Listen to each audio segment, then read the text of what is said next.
Hey everyone, how's everyone doing today, this beautiful Sunday? We are here with Morning Coffee for the Soul, and today's topic is going to be our choices. It's interesting for us to think how much of my choices are my choices. How much of what I do I really have power over. Am I being influenced by other means? Am I being influenced by all sorts of other things? Or the choices I make are truly mine? It's interesting because Allan Kardec always emphasized free will, and he always emphasized in his questionings if we are truly influenced by everything around us, or if we have true free will, and when we are to make our choices. What are these choices? Can we truly make a choice? Can we truly make a choice that is that is in the best interest of what we're looking for? So we're going to start with a question in the Spirit's book, and I like to bring this question because it kind of sums up what we ought to be doing in regards to our choices of choosing whatever it is that we're choosing to do in our lives. And Kardec asks a lot of times if we are pushed into making our choices, if the vices we have is something that we're stuck with. But when we stop and we really listen to this one specific phrase that is the answer in the book, we're going to think about it. And then you guys answer me what you think. Question 895. One of the lines of the answer is, absolute disinterestedness is so rare a thing in your Earth or in our planet that it can be regarded as a phenomenal, something phenomenal. So what that means is everything that we do here, there is a personal interest. Everything that we're doing on earth, all of our choices, there is a personal interest. And then it goes against everything that we know about the two plagues that kind of take over humanity. And the two things about our earth, our atmosphere, where we live, is that pride and selfishness are the two illnesses, are the two things that bring us down. And then if we connect that then with this question, and it's saying that everything we do, we kind of have personal interest. Everything we do, we kind of are doing for a reason that is just about us. So if in our choices, we take what Kardec has taught us, that pride and selfishness is really a way to doomsdom. Forgot the word, but if pride and selfishness is really not the answer, not the correct answer for our own well-being, then this question kind of sums up what we should be doing as far as choosing the things we choose in life. When I take the I out of this question, and when I think that is whatever choice I'm going to make the right choice for the majority, for the people around me, for the people that I love, am I going to be sacrificing a little bit of my own wishes in order to come up with a choice that is truly charitable, a choice that is truly based in love? And then you have most of your answer. It's so simple as that. Sometimes we compiled lists of pros and cons as what I have to do. I always think as instead of doing this pros and cons list, I like to do what is really the core result of what you want to do. And then you work on that alone. Of course, we have to do pros and cons, but not necessarily is a question of a long list of majority cons and pros and all of that. But there is usually something that will almost yell at you, at your face, and will always kind of play with your brain a little bit and make you feel something. And that is usually the right way. If you usually make a prayer and you ask your spiritual guide to guide you towards choosing something, usually you will know. You will actually have pretty easily an answer to, excuse me, to whatever choices you have in whatever situation you are in your life. There's a few pointers that we can always think about in light of spiritism, psychology, and our own world. It's not, excuse me, I don't know what happened here. Do not choose the easiest choice. A lot of times, a lot of times we choose whatever is easiest, whatever is fastest. And that is usually when we regret choosing whatever it is we choose. A lot of times the path, the narrow path, as Jesus has proposed to us, it actually is not the hardest path. It just has the appearance of the hardest path. If we stop looking into this thing where I have to make a choice, the hardest choice is usually the right one.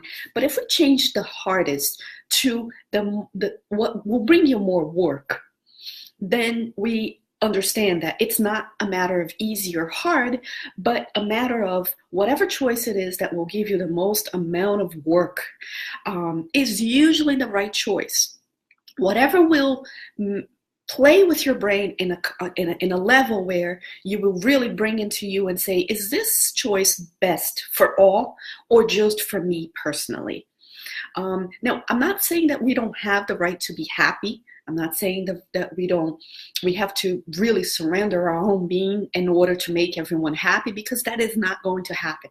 A sure way to fail in life, in anything we do, is to try to please everyone. It's unachievable. The master did not achieve this. And not because, you know why? Because he didn't impose his ways. He acted the way he wanted others to act, but it wasn't an imposition. And the thing is, people still didn't understand. So we have to let go of our expectations of how others will react to our choices. Sometimes I had a client who asked me one of these days, and she asked, how do I make a choice where this other person will feel this certain way? And I said, it's impossible. It's impossible for us to make anyone feel a certain way. What we can do is make the best choice that we can make. How the other person will react to that choice, it isn't up to us. And once we understand that, it kind of takes a weight off our shoulders. Once we understand that whoever, I'm trying to share, but I can't share for some reason. Once we understand that I am powerless in making everyone feel a certain way, or one particular person feel a certain way, then all this weight on the consequences on somebody else's feelings will be a lot lessened. The burden will be so much less. And I don't mean we don't have to consider feelings. That's very different. What I'm saying is we don't have the power to make anyone else happy. We don't. We have the power to exemplify love. Whether or not the other person will feel in a certain way, it is out of our hands. And once we understand that, and once we say, okay, I understand that. I can only do the best that I can. Another thing is, be always careful to choose the popular choice. Now, Jesus, to me, was the most unorthodox man of his time. He spoke of love in a time of chaos. He sat with people that were deemed to be impure and outcasts. Jesus cured in days that all could not be doing anything because of what the scriptures and what the beliefs were at that time, what the laws were at that time. So Jesus was an innovator. Jesus came to really do what was right. And he didn't worry too much about upsetting the doctors of the law because he was curing someone on a Sabbath. He was more concerned with doing the right thing and not taking the most popular choice. And if we think about, doom, Raquel just said doom. Yes, before I was thinking of a word. Thank you, Raquel. And so Jesus made the choice based on his conscience of when he says, me and my God and my Father are the same. He says, I am in complete harmony with having a clear conscience of doing what is right. And he did not really care about how someone who was so still attached to the laws of men would react. Am I saying that, hey, just be a rebel, do whatever it is. Of course not. But consult your conscience of whatever choice you are going to make, because that is who you have to answer to. So we cannot please everyone with our choices. And if we begin to believe that we can, it's a sure way to fail, because you will not. No matter what, you will not please everyone. Jesus himself did not. So please your conscience, and you will know what the right answer is to whatever choice you have. And we are a product of our choices. And the Spirit's book always says, that we are progressing. We're always getting better. So look at yourself now. You are the product. You are the best version of all of your past choices, all of your past lives. This is it. This is the best that came out. It could be horrifying, right? At sometimes, oh my goodness, I'm the best of all of the Deboras in the past.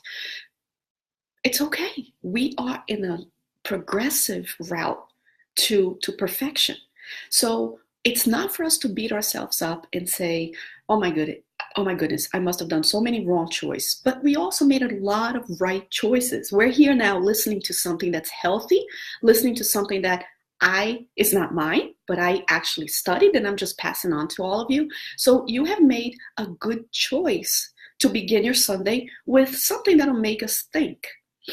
So I don't want anyone to really beat themselves up. Sometimes people say, oh my goodness, I wonder what I was in a past life.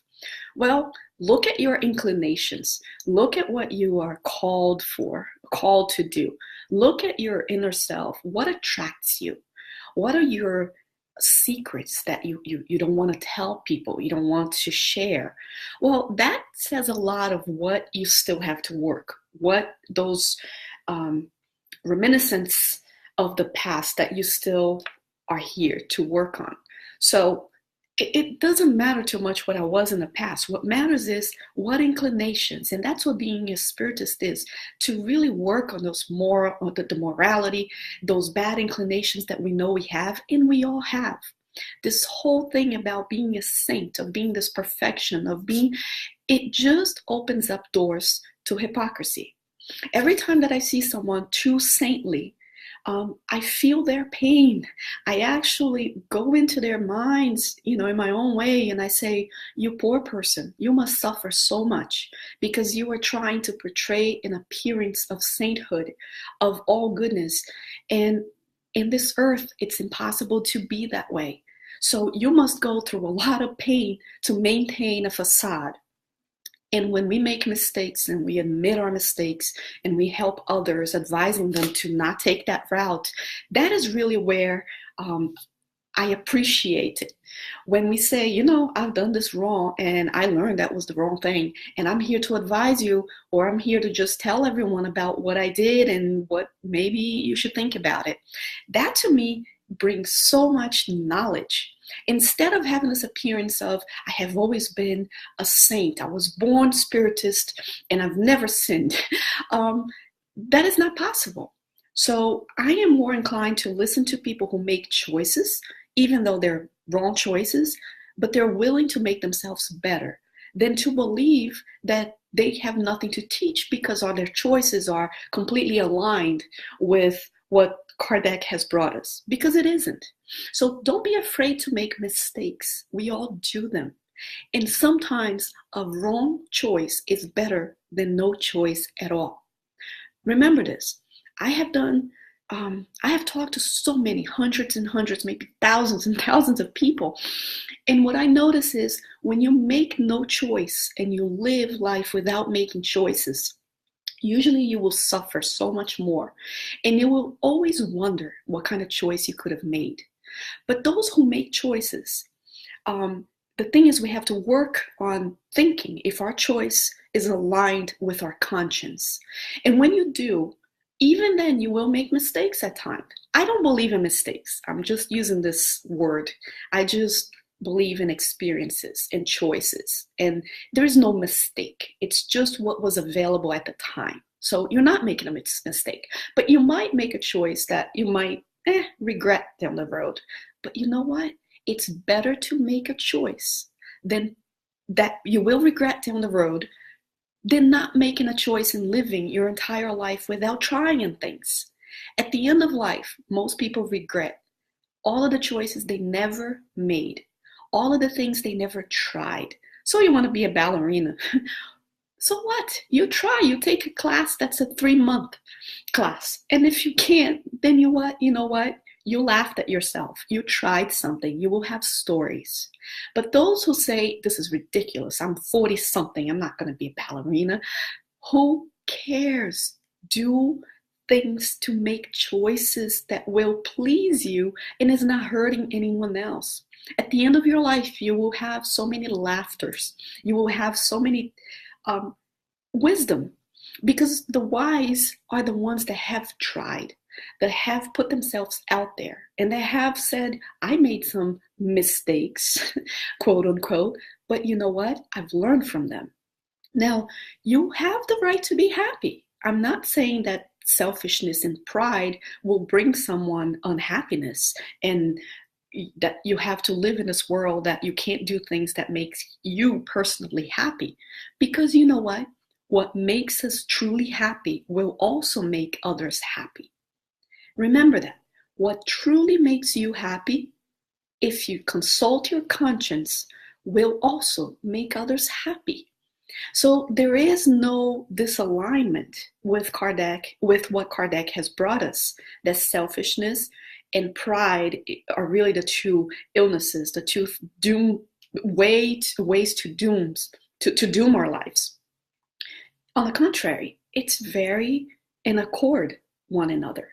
So when I look at myself and say, I'm going to make a choice that'll make my conscience happy, it'll make me happy, it is not hurting anyone else. On the contrary, will usually bring happiness to others around me. Oh, Deborah, but what do I do with, being the product of my choices, being the best version, and I'm not happy with myself? I have to choose between my mother and my wife. I have to choose. You actually do not. What you have, most of our conflicts and choices, is about pleasing others, is about nobody getting hurt in what you do in their own feelings. Once we pass that level, once we say, I am my best version, I am going to be the best that I can, and yet I am not going to be perfection. We are all perfectible, but not perfect.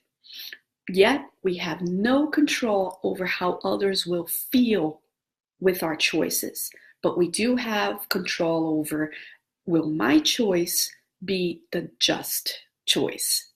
If it is the just like Jesus was, he was just. And even then, many did not like how he acted. Many did not have the happy feeling about his personal choices to go and to cure on a date that was prohibited. But he consulted, again, his conscience. Once we consult our conscience, we are going to be so clear about what is right, what is wrong, what we ought to be doing. And even then, we will make some mistakes. And you know what? It's okay to make mistakes, to take that leap of faith. You see, leap of faith. You have to put yourself out there. When we make choices and when we choose to do something, we will increase our likelihood to critics, to being criticized. Anything that we do will bring more criticism than the things that we are too afraid to do.